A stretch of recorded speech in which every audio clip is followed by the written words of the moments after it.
सौतेली माँ, दिल छू लेने वाली कहानी। नव्या बचपन से ही बहुत जिद्दी थी। बिन माँ की बच्ची थी, इसलिए सब लोग उसे संभालते थे। दादी की तो लाडली थी। उसके पापा सचिन की दूसरी शादी करने का प्रयास चालू था, पर यह 7 साल की बच्ची कुछ न कुछ करके अपने पापा का रिश्ता जुड़ने नहीं देती थी। उसकी दोनों नानी और दादी उसे समझा समझा कर थक गई। बेटा, सभी सौतेली माँ बुरी नहीं होती, और हम है ना, तुम्हें अगर तकलीफ दी तो हम उस पर चिल्लाएंगे, डांटेंगे। लेकिन उसके मन में बार बार डर आ रहा था कि सौतेली माँ मुझे तकलीफ देगी, पापा भी उसका ही सुनेंगे, और उसकी माँ का आखिरी याद मतलब उसका मंगलसूत्र वह भी उस सौतेली माँ को दे देंगे, ऐसा उसे लगता था। सभी को टेंशन हो रहा था कि उसे कैसे समझाएं। उसकी माँ मतलब सुनीता एक एक्सीडेंट में 2 साल पहले इस दुनिया से चली गई। तब से लेकर अब तक उस बच्ची को सभी संभालते थे, पर उसकी जिद जरा ज़्यादा ही थी। कैसे बताएं अभी इसे। इसकी दादी ने उसकी ही मौसेरे भाई की लड़की पसंद कर ली थी। उसकी भी शादी होकर तलाक हो गया और उसे एक लड़का भी था, पर यह बच्ची सुनने को तैयार ही नहीं थी। वह लड़का है मतलब सब उसे ही प्यार करेंगे, मुझे कोई नहीं, ऐसा वहम बिठाए रखे थी। वो इस शादी को होने नहीं देगी, ऐसी जिद पकड़ कर बैठी थी। उसके जिद के आगे सचिन भी नहीं बोल सका। दोनों नानी और दादी काफ़ी चिंतित हो गई। बाद में सुनीता की माँ ने समस्या का समाधान निकाला। सुनीता की एक दोस्त माया की उम्र हो चुकी थी, इसलिए उसकी शादी तय नहीं हो रही थी। उसके घर जाकर नानी ने सब हकीकत बताई। वह सब सुनने और समझने के बाद माया के शादी के लिए तैयार हो गई। इस वजह से दोनों नानी और दादी काफ़ी खुश हो गए। अब सचिन क्या कहता है इसकी उनको चिंता हो रही थी। खुद सास ही बोल रही थी, इसलिए जमाई तैयार हो गया। लड़की को मिलने के लिए सचिन ने माया से मिलने का तय किया।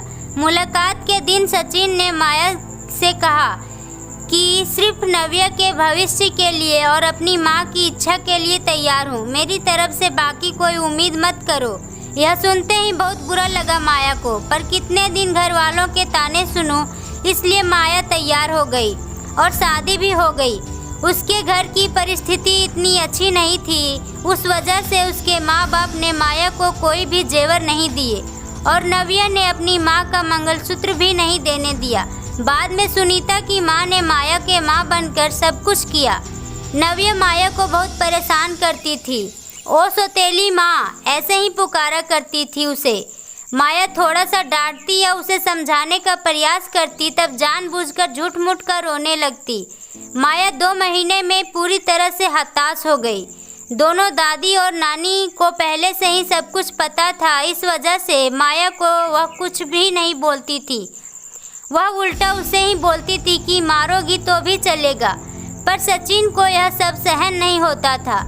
जब परिस्थिति हाथ से निकलने लगी तो माया ने उसकी सहेली को, जो एक स्कूल टीचर थी, उसके साथ मिलकर एक प्लान बनाया और सचिन को असली परिस्थिति का सच का पता चले, इसलिए नव्या के ड्रामों का वीडियोज बनाकर उसे दिखाया। पहले माया को ही गलत समझने वाला सचिन सारी सच्चाइयों से अवगत हुआ और उसने उन दोनों को धन्यवाद किया। प्यार से नव्या को समझाया कि इसके आगे तुम्हें माया के साथ अच्छा बर्ताव करना होगा, उसकी सब बातें सुननी होगी। हालांकि नव्या ने काफ़ी तमाशा किया, पर उसकी साइड लेने वाला कोई भी नहीं है, ये उसे समझ में आ गया। उसको माया पर बहुत गुस्सा आता था। माया उसे बहुत समझाती थी। धीरे धीरे माया और सचिन का रिश्ता भी सुधार रहा था, पर पति पत्नी जैसा रिश्ता उनमें नहीं था और वो सचिन ने उसे पहले ही बता दिया था। माया को बहुत बुरा लगता था। उसने अपनी इच्छाएं अपने मन में ही दबा दी। नव्या को उसने सौतेलेपन का कभी भी दिखाया नहीं, पर नव्या मात्र उसके साथ झगड़ा ही करती थी। धीरे धीरे नव्या बड़ी होती गई। सचिन हमेशा काम के लिए बाहर ही रहता था। माया नव्या के लिए हमेशा तत्पर रहती थी। उसने नव्या को बहुत प्यार से समझाने की कोशिश की, पर माया को हमेशा असफलता मिली। उसमें सचिन की माँ हमेशा बीमार रहती थी, उनकी वह देखभाल करती थी। उन्होंने एक बार माया को बुलाकर बताया मुझे बहुत चिंता होती थी इस नव्या की, पर अभी नहीं होती। तुम हो ना, अभी मेरा कुछ भी हो जाए चलेगा, पर तुम्हारे लिए मुझे बहुत बुरा लगता है। जिस बच्ची के लिए तुम इतना करती हो उसकी उसे कीमत ही नहीं है। तभी माया मुस्कान के साथ बोली, नव्या को देखते हुए बोली, उसने मुझे हमेशा गलत ही समझा। हमेशा की तरह नव्या ने माया से बहुत झगड़ा किया।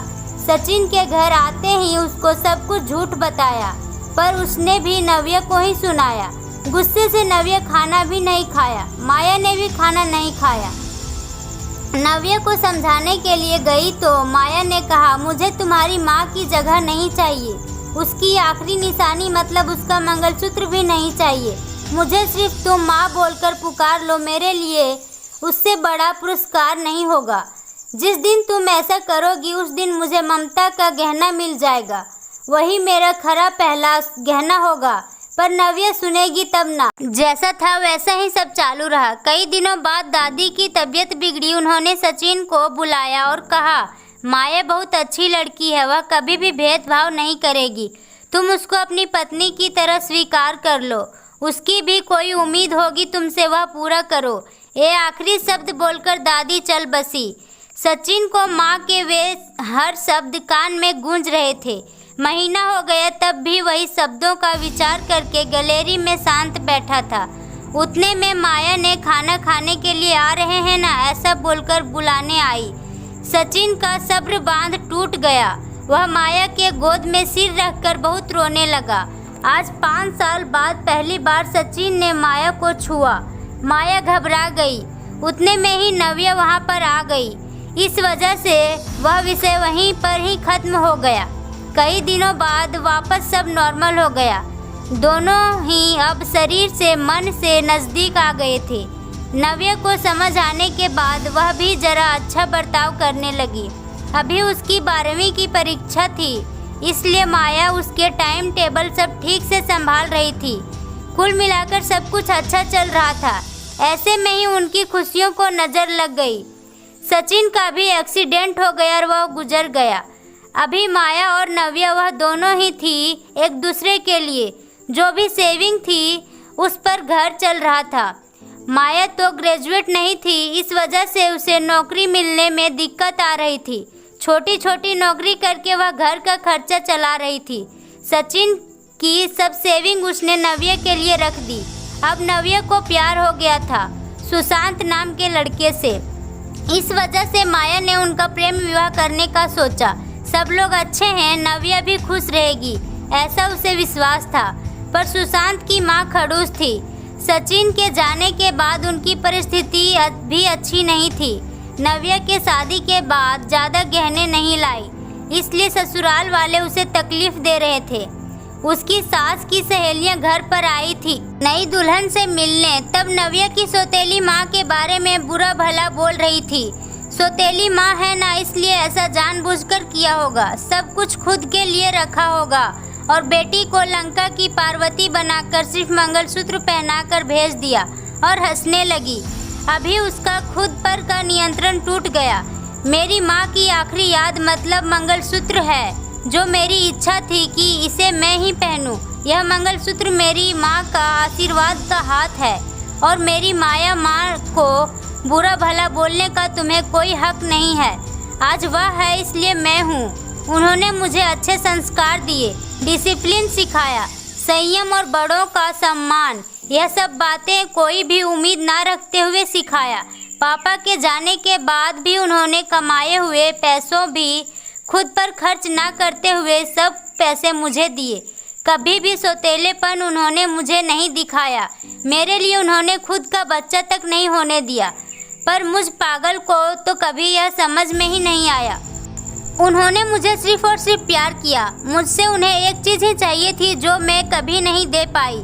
सब औरतें एकदम सोच में पड़ गई। आखिर वह कौन सा चीज़ चाहिए थी?